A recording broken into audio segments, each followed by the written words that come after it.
You, Azul, Lulu, Mavel. Oh, good to see you, Mavel. Mavel here. I gotta get this audio right.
Oh, Poison Ivy.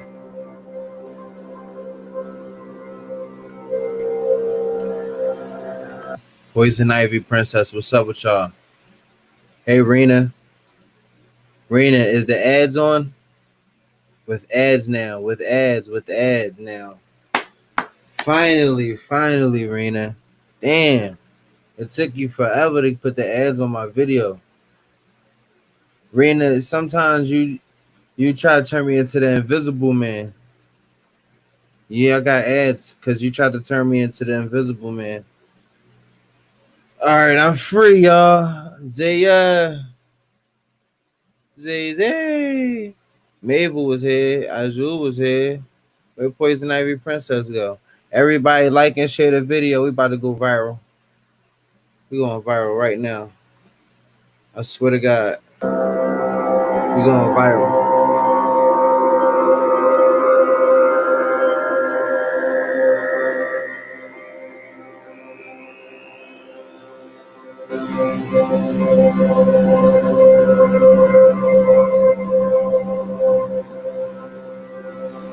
Finally. Rena, you know what? Oh, you share now, right? You share now. Rena.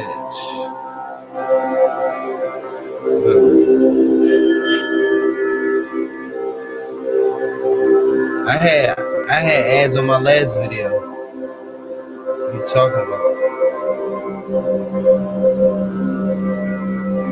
Thank you, pt.2.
I'm monetized.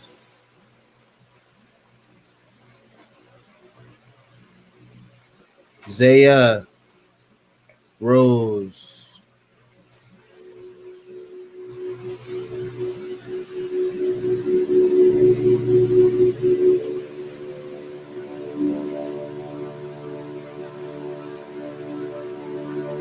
Rona Vlog.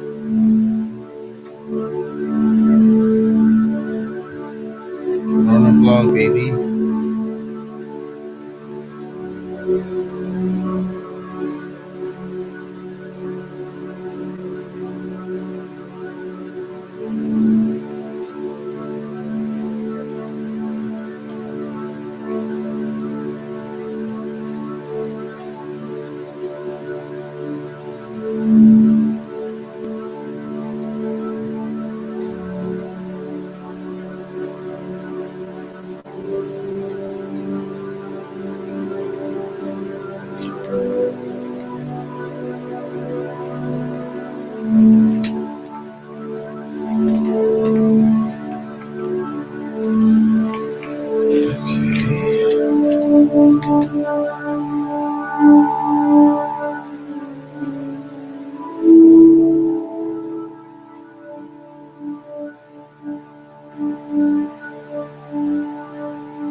Rona.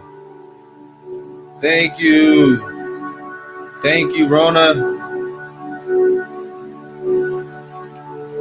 Rona Vlog. Hey, Eric. What's up? Welcome to the stream, Eric. Hey, Victoria. Vicky. Victoria T.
If you're not already subscribed to this YouTube channel, hit the subscribe button now and also the bell icon so you can be notified when a new video drops.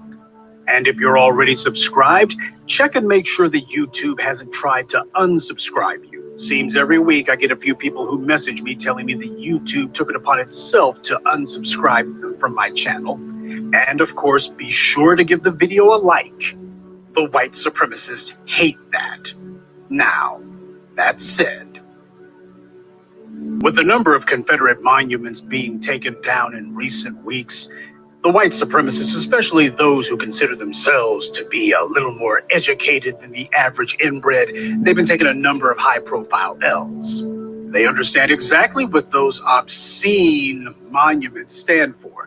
They are the white supremacists having, they thought, staked their claim. We're going to put a symbol of white supremacy in the middle of town square. We're going to put it in front of the courthouse. This is to mark it as a white supremacist stronghold. That's the whole point. And with the removal of these symbols, the white supremacists understand that what they stand for has also come under strict threat. David Milch explained that when it comes to symbols, symbols are very important because symbols are how groups of people focus their collective will. A symbol gives a group of people the ability to come together and accomplish great things, even when the symbol's origin has been removed. The Christian cross being a good example. You don't need Jesus Christ to be there in order to focus the will of the collective. The cross alone, as a symbol of Christianity, that can be enough to focus that collective will. So the power of symbols is profound. That's the reason why tyrants and virtuous people alike use them, because they're powerful. They're able to get people's attention. They're able to get people to do what you want.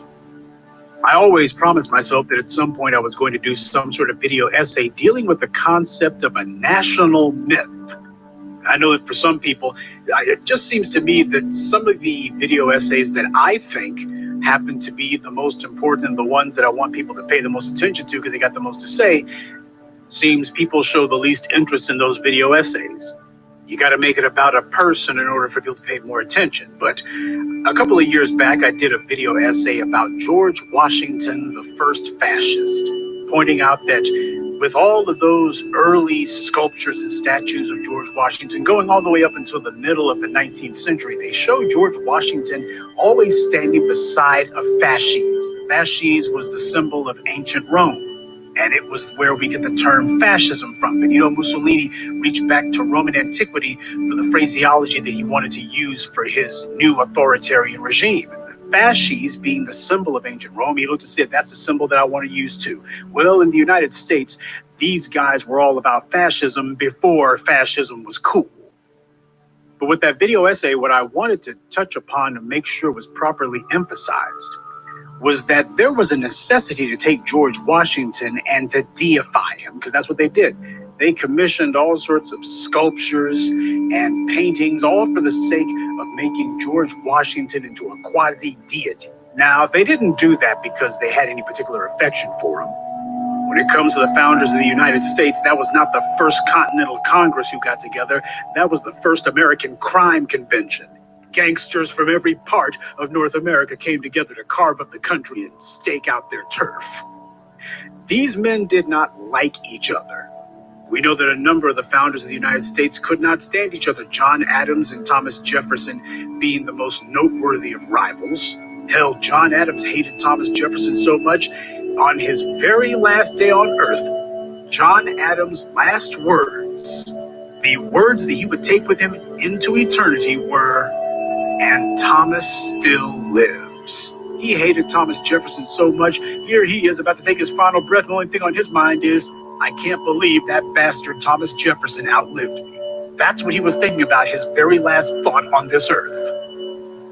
And of course, we all know about Alexander Hamilton, got himself killed in a duel. I mean, these are the founders of the United States, decent folk. You wouldn't see these guys trying to harm anybody, except for when they were. But the myth of the United States, if you want to have some sort of lie that stands for the long term, you better figure out a way to attach it to some sort of myth. Now, myths should not be confused with legends. The difference between a legend and a myth is a legend contains some facts, like Sasquatch. Bigfoot. What the hell is Bigfoot? Well, perhaps Bigfoot was a bear, and there are some bears who, under certain circumstances, will actually walk on their hind legs if their front paws have been injured or something of that nature. Or maybe somebody who, you saw old cousin Cletus or something. He was a little bit drunk and he was running around in his ghillie suit or his, dressed up like Daniel Boone or something. It's hard to say. These clowns talk about Sasquatch. God only knows how much moonshine and meth they were smoking.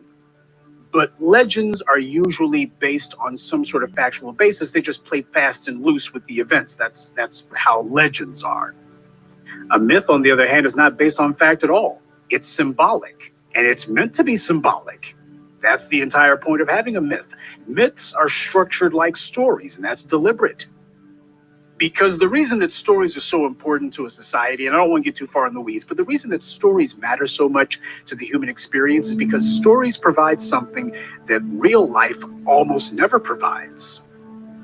Context.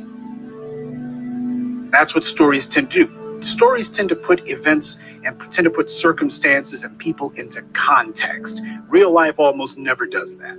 Very difficult to get context from events in real life. And that's the reason why when it comes time to set up your little endeavor and you want people to buy into it, you need to come up with a story. And that story has to be a myth. You can have a legend if you want, but the biggest problem with legends happens to be legends don't awe people. They're not mind-blowing. Myths are. Myths of a necessity require you to suspend all disbelief, not just a little bit. It requires you to suspend all disbelief.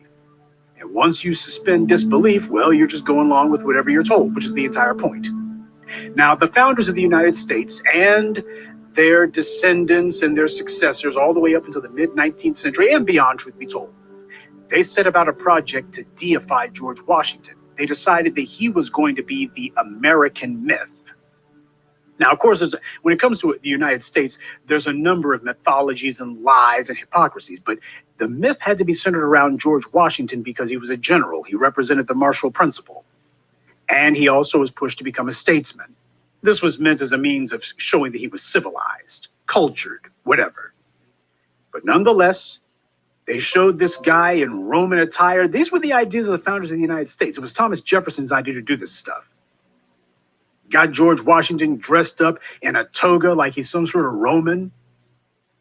In my video essay about George Washington, the first fascist, I explained to you how in 1865, while the Civil War was basically still going on, you had the U.S. government decide that the ceiling of the Capitol building needed to be painted so that it could be evocative of the ceiling of the Sistine Chapel in Rome.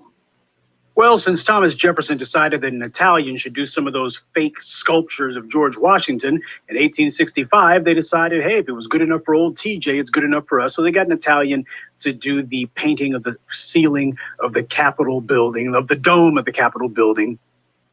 And the name of this painting was called The Apotheosis of Washington. The term apotheosis means the deification, elevation to divine status, as Merriam-Webster defines it. That's what they decided to call it. It was a rather ridiculous replica of the ceiling of the Sistine Chapel, except instead of having God on his throne, they decided to put George Washington there as well. I can only imagine how many people must have been snickering at themselves when they saw that. I mean, take a look at that. It would be ridiculous if it wasn't for the fact that people actually took this stuff seriously, and they've been looking at it for over 150 years, and apparently it never occurred to them, hey, isn't this just a little bit strange? It's supposed to be a Christian nation here, but they have no problem with taking a slave-owning white man and putting him in the place of God. Apparently, nobody saw the contradiction in that. Nobody seemed to think that it was terribly blasphemous or wrong or sacrilegious 150 years ago, and apparently today they still don't seem to have a problem with it. And they had one of the angels or the muses or whatever you want to call it holding a fasces. But this is deliberate. You see how this is just an ongoing effort that they engaged in over the course of decades to build the myth of George Washington as being a deity. And keep in mind, those statues and such, those sculptures originally, they were done during the time when George Washington was still alive.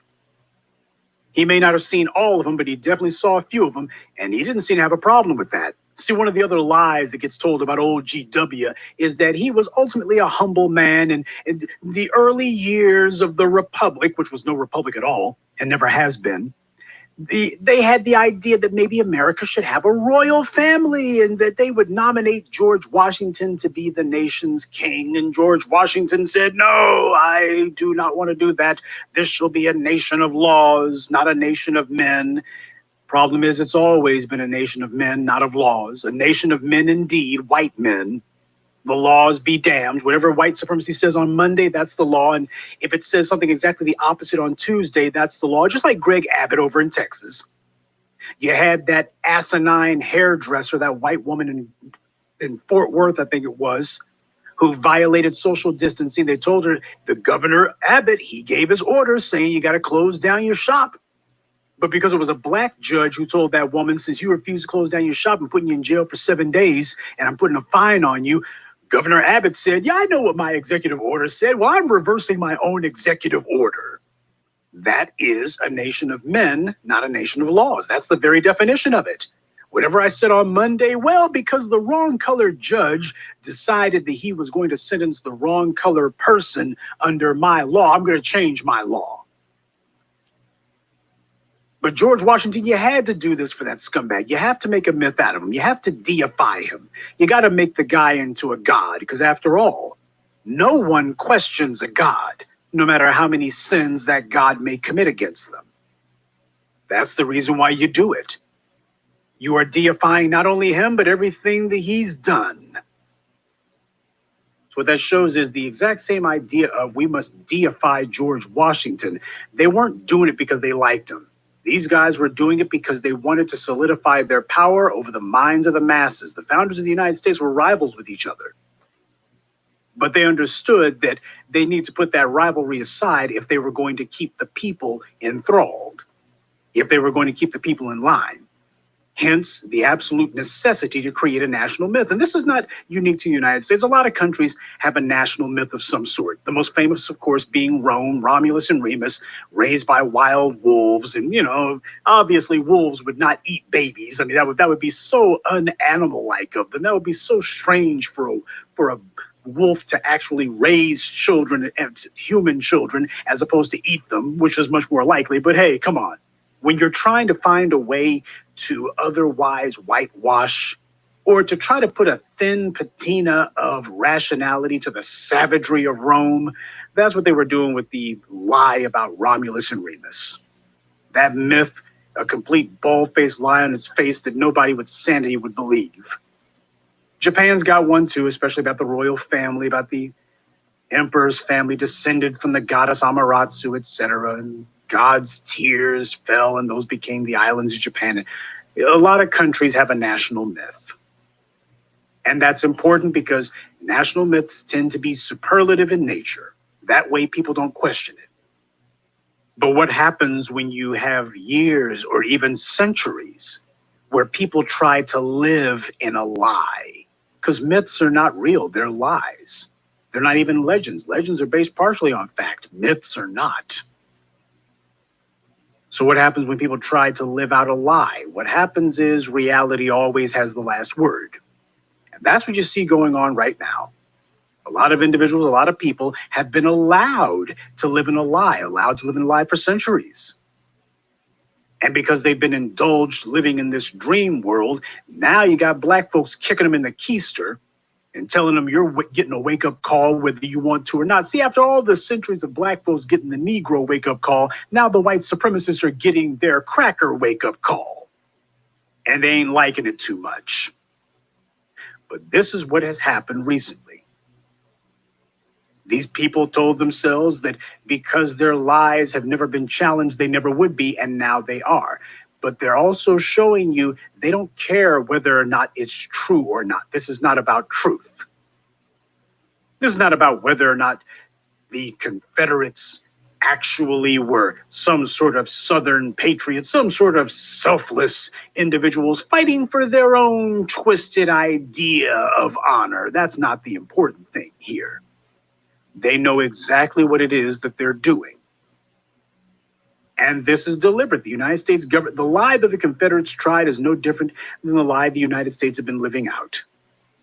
And I can tell you right now, had the Confederacy been successful, at least successful in a military sense, they were certainly successful in a political sense after the war. They lost the war but won the peace. But had they been successful militarily, I can tell you right now, they would have elevated Jefferson Davis to some sort of quasi-deified status. Yeah, he was running around in a dress half the time. That's how he got caught, by the way, running around in a dress. And sure, you would have had these clowns claiming that somehow God had inspired them with some sort of vision, which is exactly what the Dutch occupation regime in South Africa did. A bunch of Calvinists. They didn't have the military power to challenge any of the Europeans elsewhere in Africa. So they pulled some rearguard stunt in Southern Africa and told everybody that, well, God wants us to have this. God wants us to. Now, myth can be innocent enough if you're talking about another country where their influence doesn't hold sway over where you are.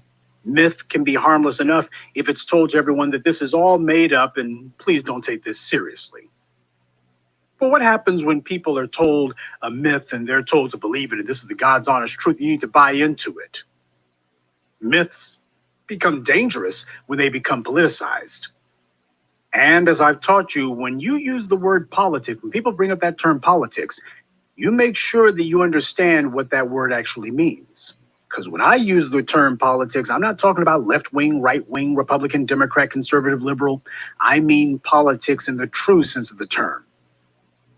The definition of politics is the distribution of power in a given setting, because no matter where you are, no matter what group of people you're around, there's always an uneven distribution. Doesn't matter if we're talking about bedroom politics, if we're talking about family politics, office politics, or electoral politics, which is the type that most of you have been indoctrinated to believe is the only form of politics. There's many, many, many forms of politics in every arena of life. White supremacy has come to dominate most of them. We're in the process of dismantling their stranglehold now. But when it comes to politics and the politicization of myths, it becomes absolutely catastrophic. Because you're not telling people to buy into a myth for nothing. You're telling them to do so in order to justify actions you want taken. When myth becomes politicized, especially when it comes to politicizing it for the sake of national character, then what a myth is meant to do is it is meant to justify and legitimize either what a country has already done or things that it intends to do. One of the big lies that's been told about old GW, George Washington, was that he chopped down a cherry tree. That's a lie, that never happened. But in the lie, we are told that George Washington's father asked him, Junior, do you chop down this cherry tree? I see the tree is already on the ground and you're sitting here holding the hatchet. I'm just curious, did somebody else chop the tree down and you just took the hatchet away from him, but it was too late? What happened? I can't figure this out on my own, son. What happened? And of course, we're told that Scooter Jr. replied, Pops, I can't tell no lies. The niggers did it. We're told that George Washington said he could not tell a lie. Now, interesting enough, George Washington wasn't the one who put out this motivation. Some of his would-be boosters did. But as we all know, George Washington was a platinum-plated liar. He told black people that if they helped him to defeat the British, that he would abolish slavery, and we all know how that one turned out. We all learned how good George Washington's word was, now didn't we? Well, it turned out he could tell a lie after all, couldn't he? But that's the entire point. You got people being told that George Washington couldn't tell a lie, and yet nobody ever brings up the biggest lie that bastard ever told. And then, of course, children.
Baklang Jr., can you share the stream out?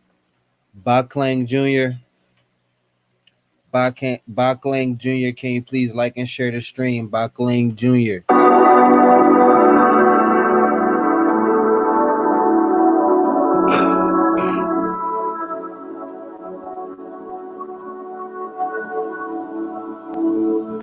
Baklang Jr., can you like and share the stream? Share this to your community.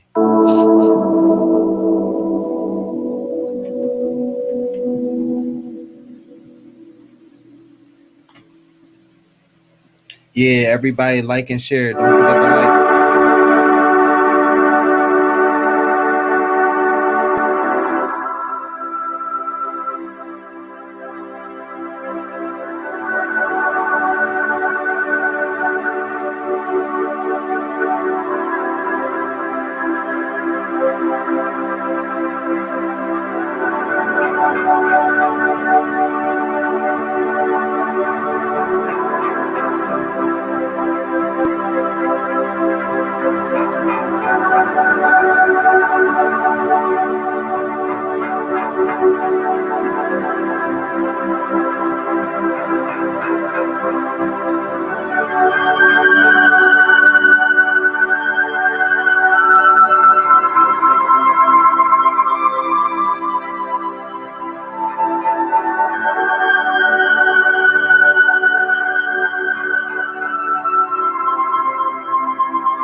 Hey, Quiet Storm, what's going on?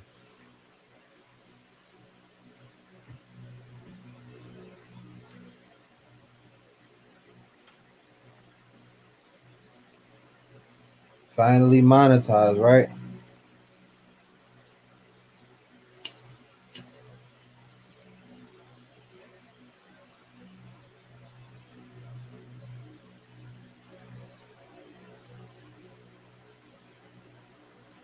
Everybody keep liking and sharing for me. Got 12 million people in the house.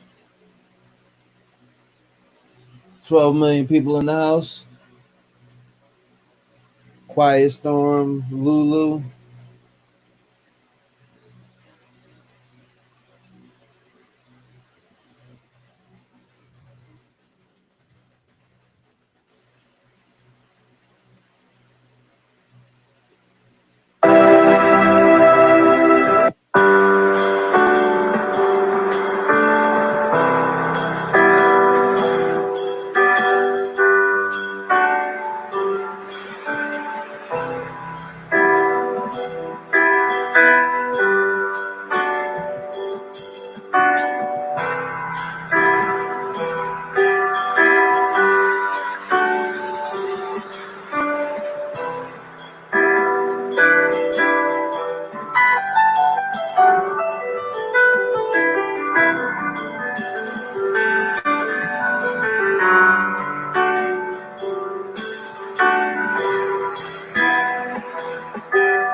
Hello everyone, this is Alan from Alan Rebate, and today I bring my project.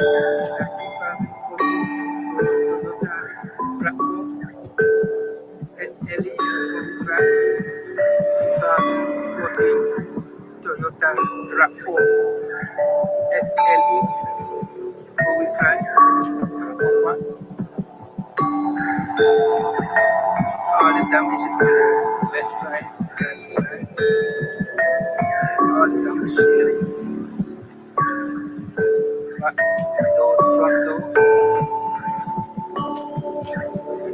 all the damage here, front side, back door, fender, suspension.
Hey, hey.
All right, Gabby, I'm gonna give him a jacket.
To adults who cling to these lies.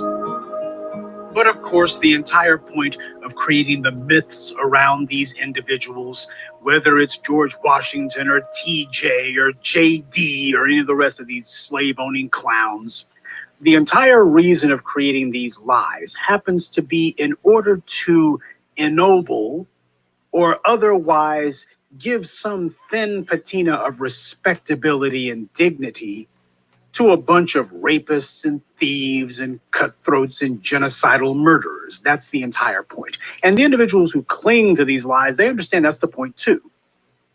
George Washington, they could give less than a damn about George Washington. These people who are trying to protect George Washington statues, they sound exactly like the people trying to stick up for the Confederacy because they're doing it for the same reasons.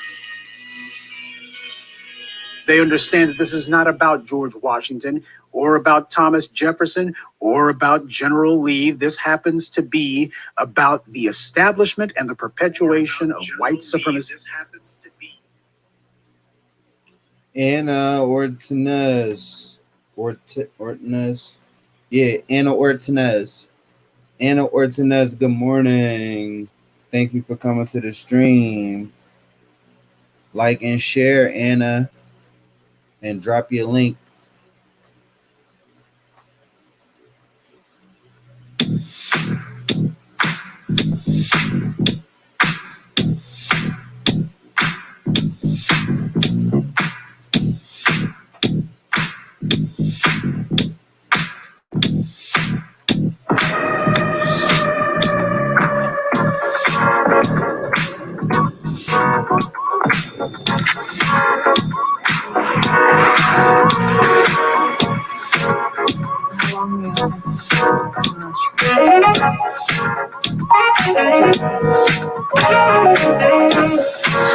Planet Ron. That's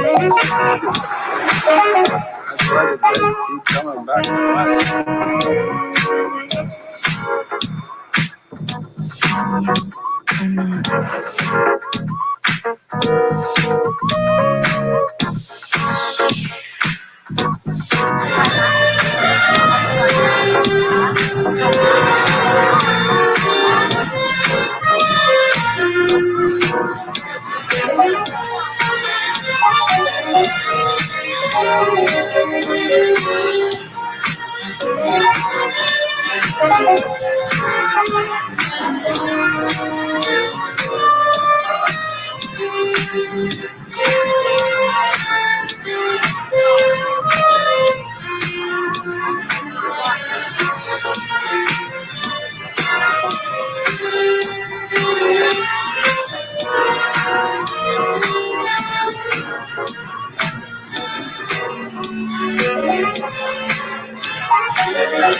Greetings, brothers and sisters.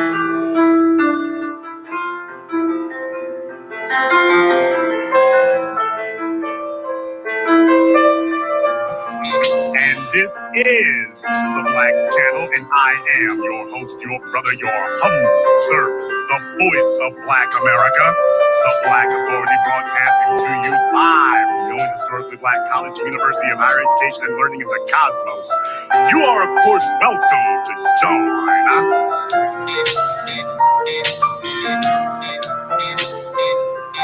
And join us you shall, because on tonight's program here, we're just going to jump off into the middle of it here.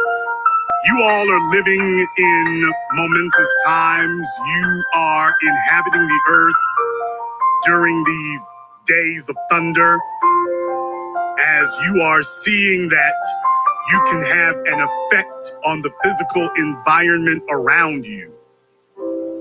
That things that your grandfathers and fathers and mothers and grandmothers, as they shuffled along and told you, well, the best we can do is pray about it, hope about it.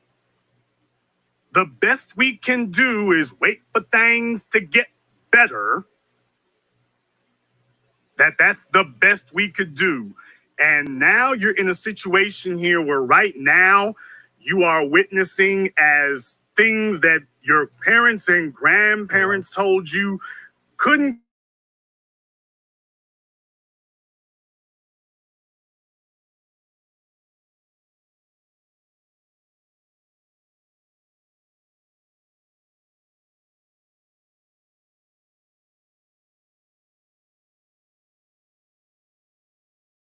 That this was going to take decades and decades, and that you just needed to get you.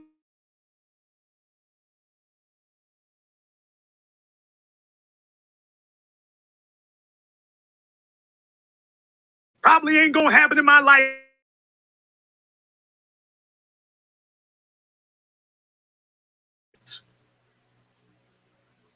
Now you've witnessed as one of the quintessential strongholds of white supremacy is bent to you.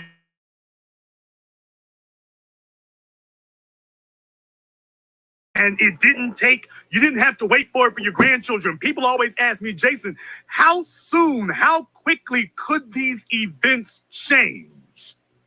And you remember what I told you all. Oh, if black folk got on code, it would change within 1 calendar year. It's not something that would take years and decades. These are things that would change within 1 calendar year if we all said this is the agenda. Now, remember back in 2013, I told you all that Zimmerman was a wake-up call that you witnessed as overnight white supremacy flipped the script on you. And the new black media truly went on the war path to say, this is it. This is it. And now you've witnessed here as just 7 years later, now the bad guys are on the run. Things that you were told before you had to sit on the back burner, you had to take a back seat. Now all of a sudden our issues are front and center. And they will remain the issue. But you've got to understand, we have a phalanx of individuals who are hoping that we're just going to sit back and let the momentum get away from us here. As I warned you about last night, they're hoping that this will settle down at some point and they can get back to business as usual. But I want you to think about how many of you thought that in your lifetime that you would witness as the Confederacy and its symbols began to be taken down from coast to coast. I was always DMing producers and sharing. And eventually we will have it down in the last capital of the Confederates. I think the fact that I've discovered SoundCloud existed in the first place was a life-changing moment for me.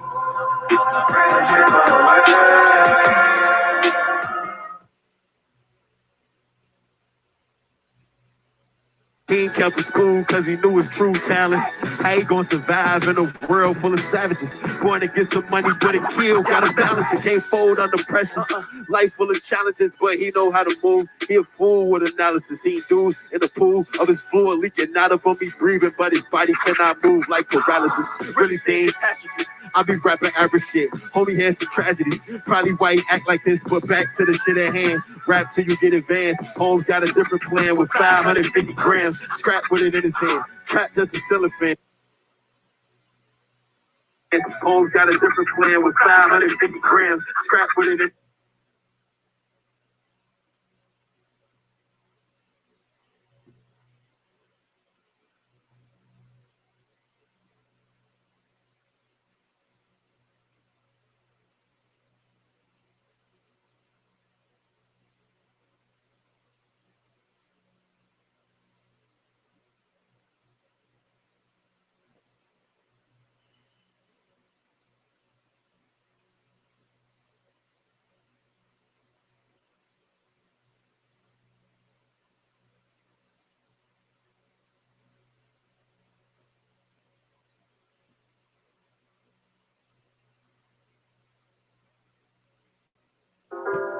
Mental. This one comes cold. Shit.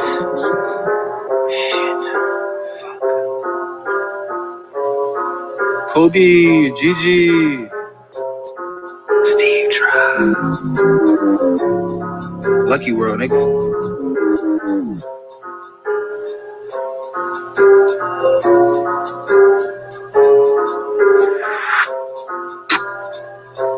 Hey, Tommy gun, leave his body in dismemberment. Free Munchie, all my haters and my enemies significant. Free, I'm just a demon, product of my environment. Free to God, I need $1 billion, nigga. I'm not concerned.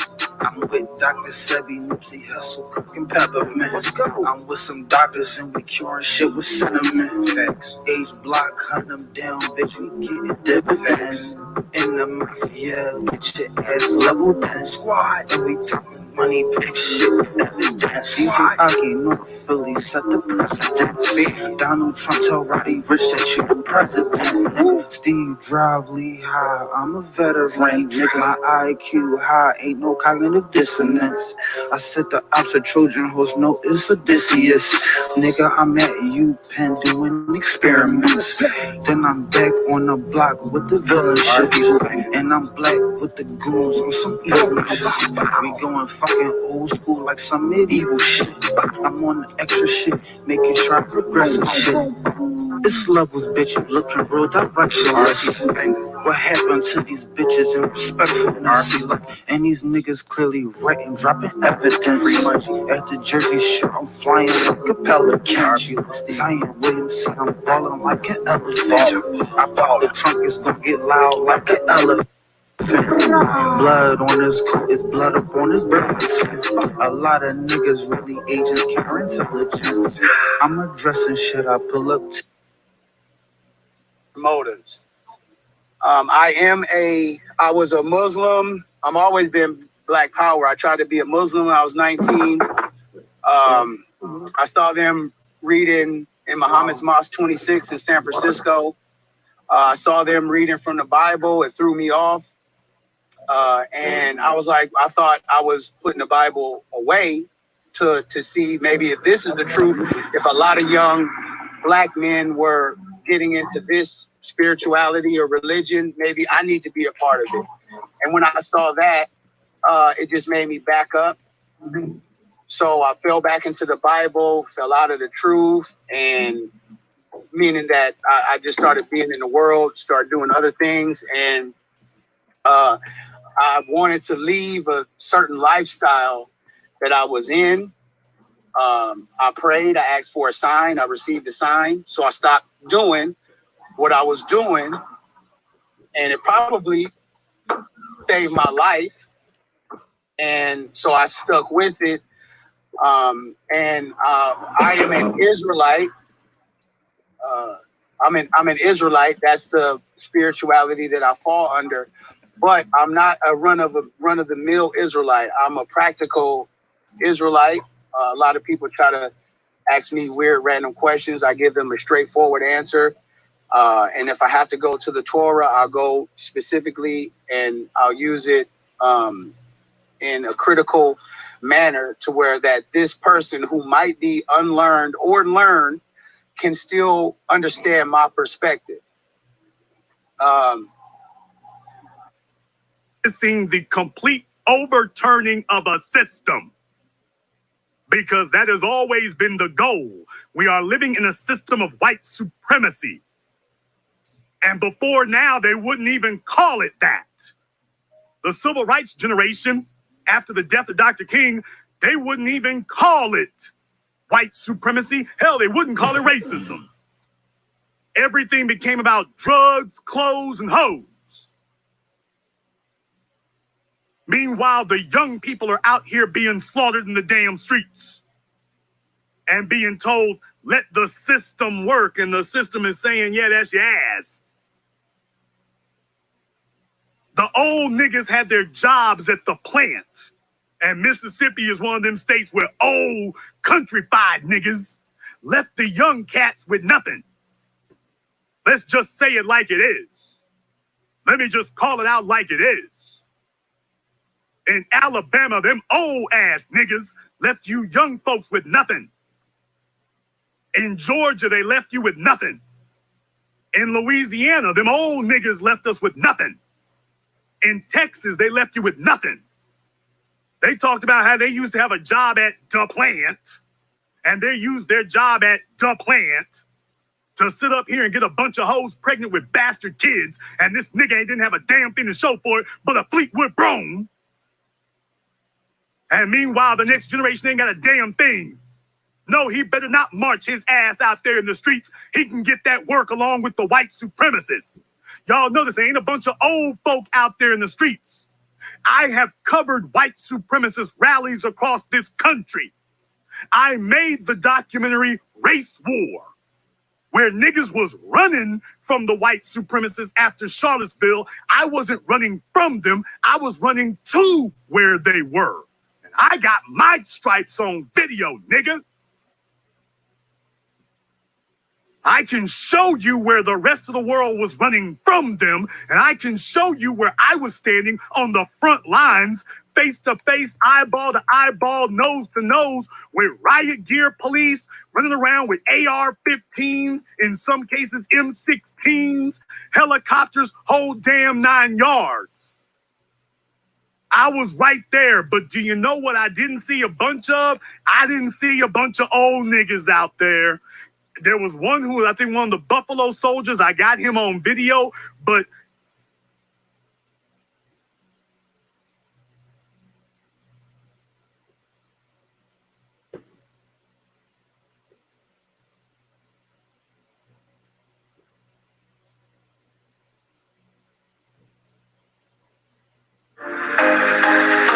if you ever wanted to know what $21,000 looks like in a single month, this is what it looks like. Just got a knock at the door and got a package in the mail. Anna and I just got this package. That's my name, Matthew Stillman, right there. So made $4,500 last week, my first week in the program. So I just got the envelope, hasn't been opened. First video I've ever made. I'm just not comfortable making these videos, but I thought it was important to show everyone that our private activity does work because of its simplicity.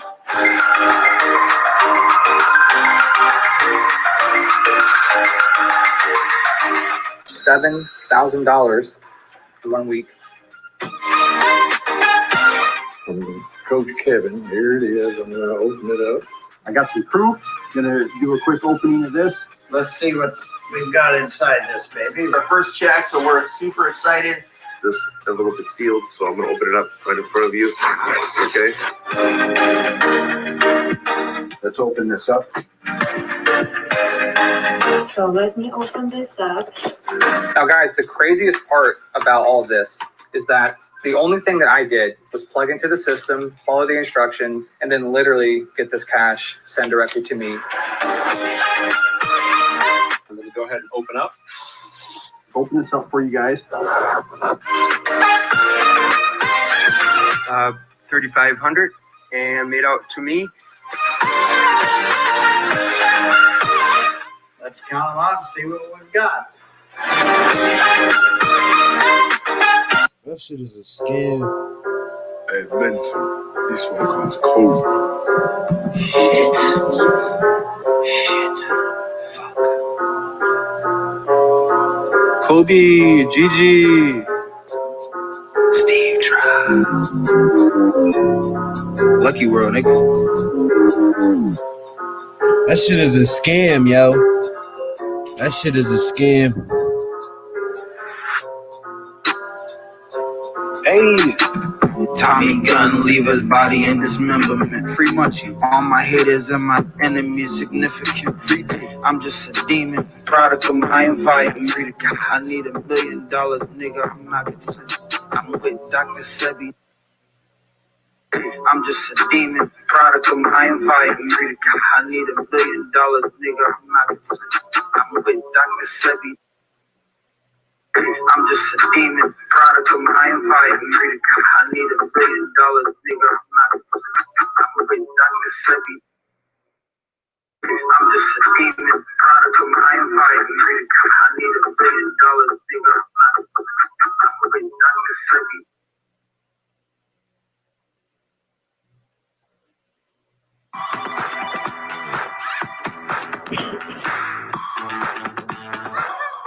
Picnic on top of the hill.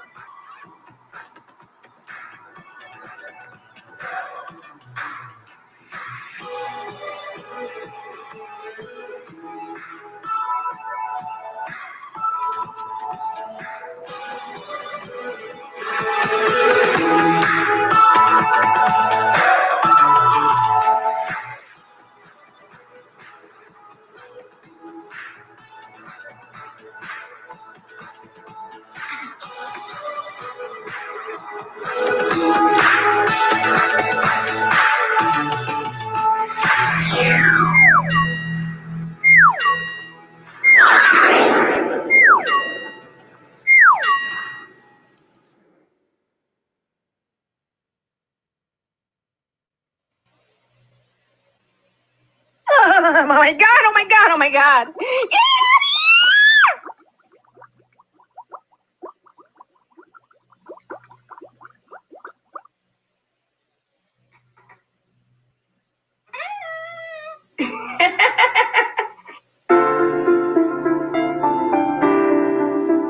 Anywho.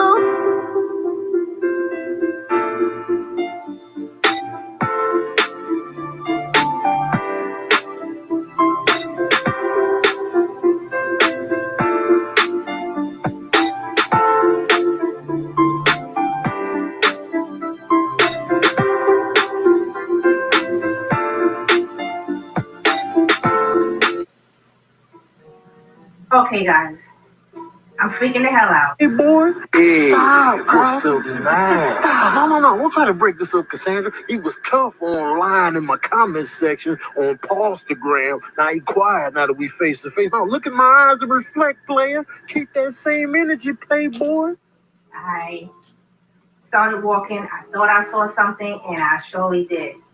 In my house. It's a house invasion.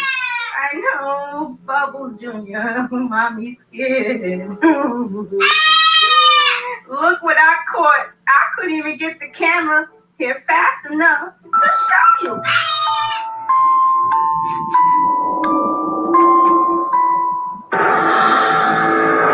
It's a lizard. What is he doing?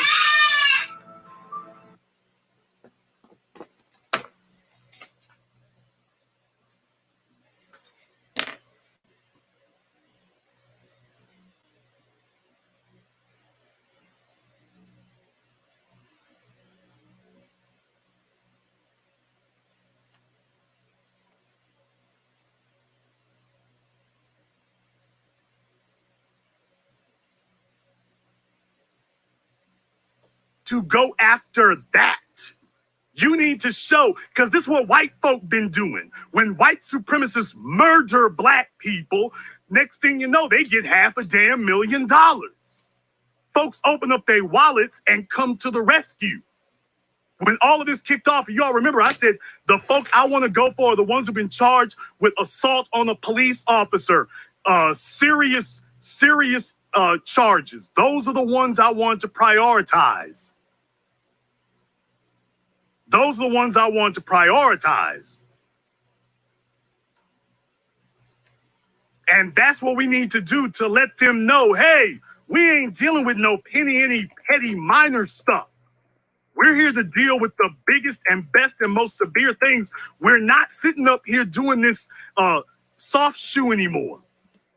We're not tiptoeing through this. We are stomping and marching in our Timberlands. That we're going after the biggest targets. We're dealing with the biggest issues. Let me just say it plainly. This is going to be a paradigm shift. We're not looking for minor changes and minor little tweaks. We're not looking for minor changes and minor little tweaks. We're looking for major things to happen here. We're looking for big things to happen. Let me know when your NIMI-nominated mush-mouth niggas sit up here and do what we doing, by the way. There's a reason why we get the respect and these other folk don't. There's a reason why we get the respect and they don't. I can't respect a nigga that ain't about that life. I can't respect him. I can't respect a nigga that's about running his mouth. I can't respect him. I'm here for the folk who want to see things change.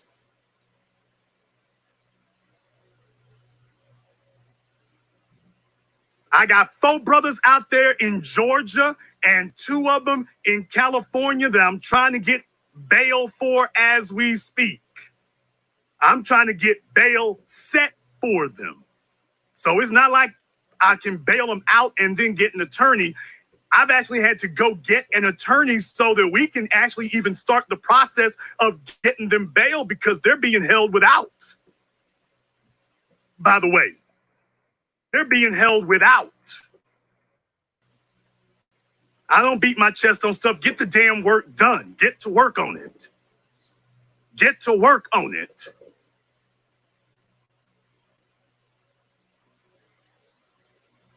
As black folk, the civil rights generation wasn't doing this.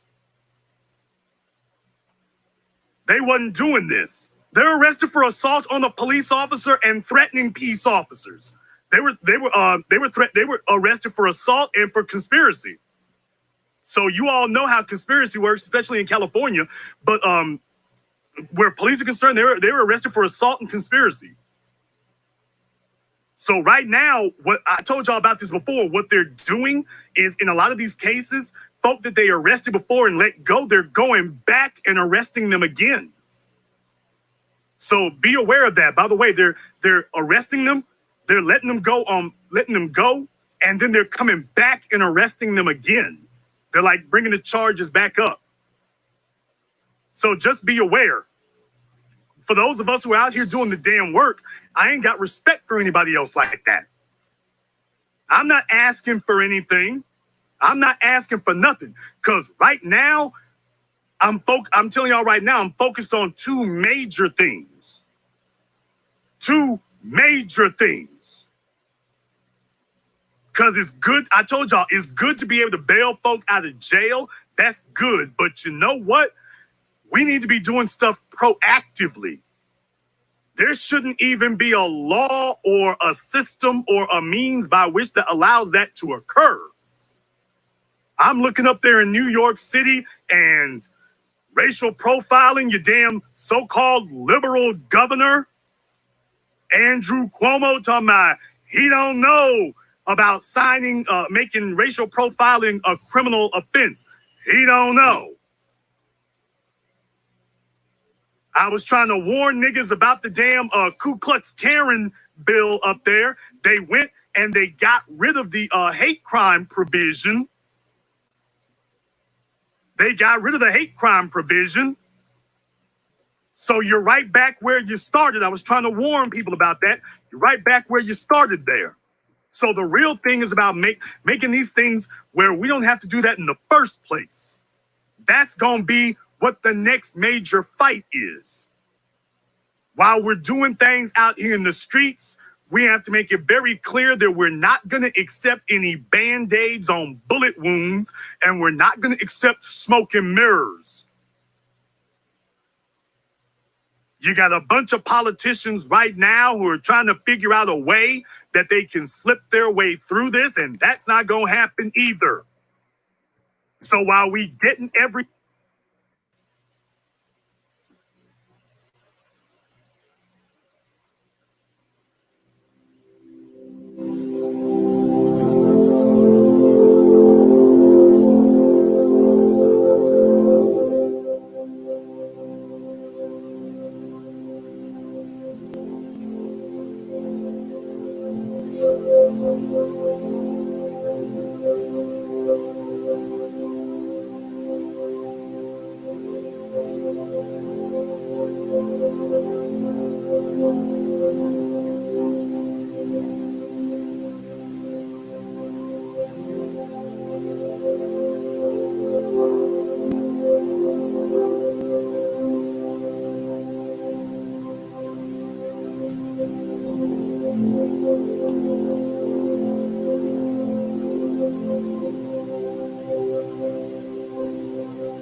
Yo,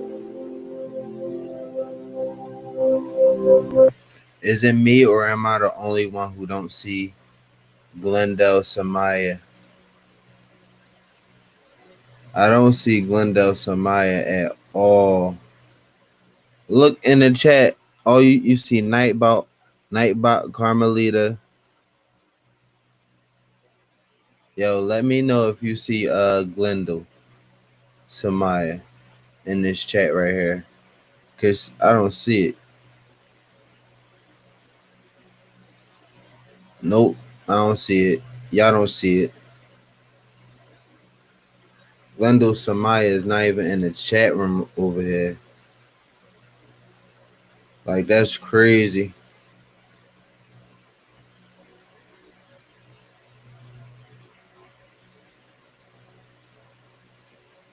That's the third time that happened. That is strange.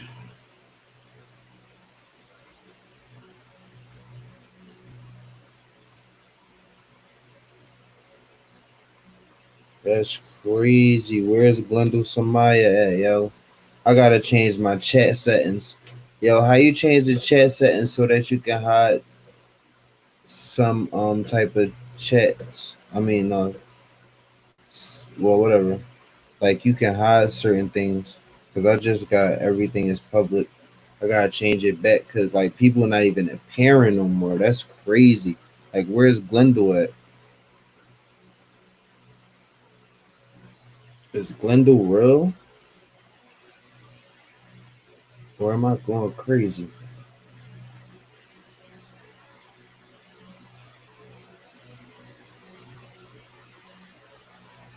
I do not see Glendale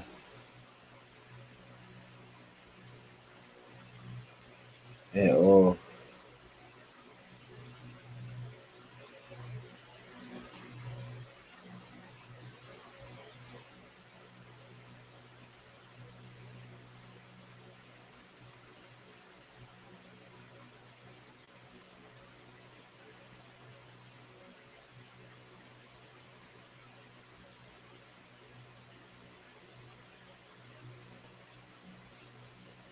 I'm trying to change my chat settings.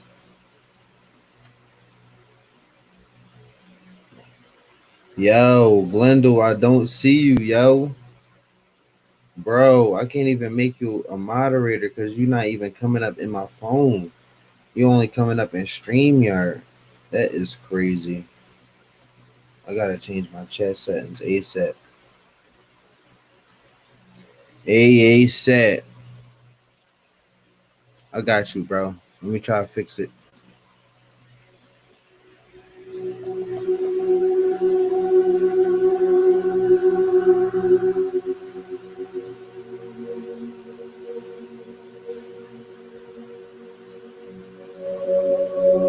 Who's talking before? What?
Glendale, I'm trying to fix it now, Glendale.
Yeah, Glendale, I'm trying to fix it. I gotta make the chat private because I just made everything public.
I'm trying to fix these fucking chat settings, man, because people is coming up in the StreamYard chat, but they not coming up in a YouTube chat. So I can't make them a moderator, and that's some bullshit. Like Glendale, and yesterday was Fun TV 2020. I'm like, yo, I gotta change that shit back.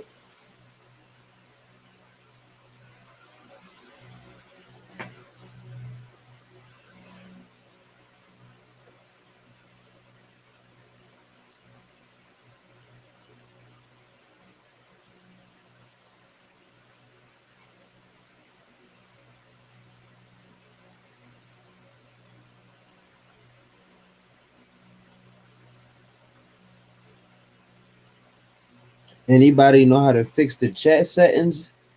Shit.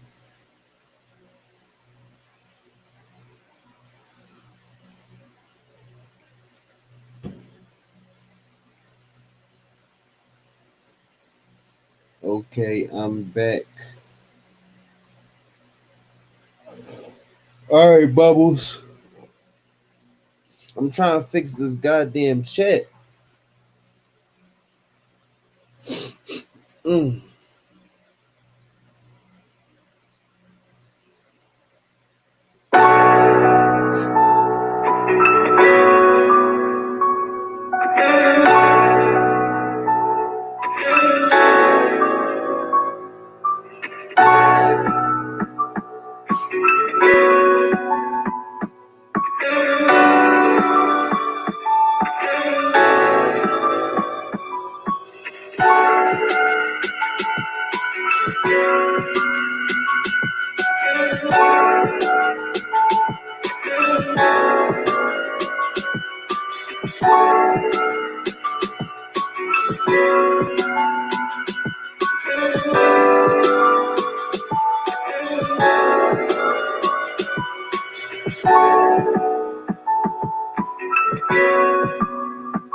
All right, Glenda Samaya, I think I fixed it. Try to type something in the chat again so I can see if it's under review.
All right, Glenda, I'm about to see. Wait, no. Damn it. It's still not working, yo. Fuck.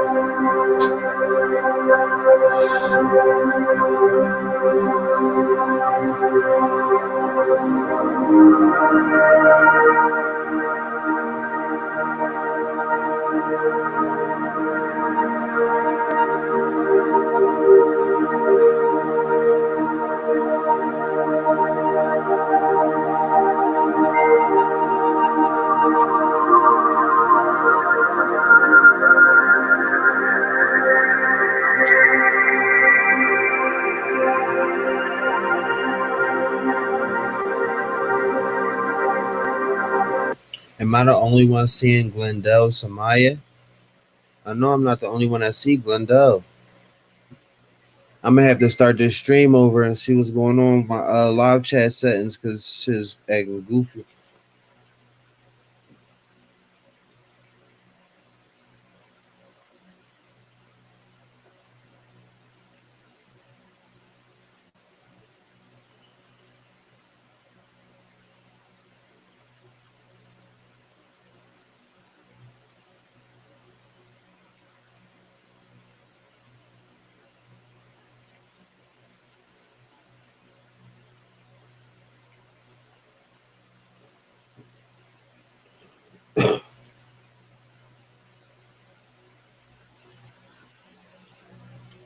Glendale, I'm gonna start my stream over in an hour. Just come back and we're gonna try it again. Because I just turned on privacy for the chat settings so that all the messages get held for review before they become public. And I'm gonna just try again in like an hour. So make sure you subscribe. Raining Bubbles, I'll see you in an hour. Yeah, everybody, I see you back in an hour. Because I gotta try to fix these chat settings because this is the third time this happened. Where I can see people in StreamYard, but I can't see them in the direct YouTube chat. In order to add them and make them a moderator, this shit is crazy. But all right, I'll see y'all back in like an hour though for sure. I'm gonna end the broadcast.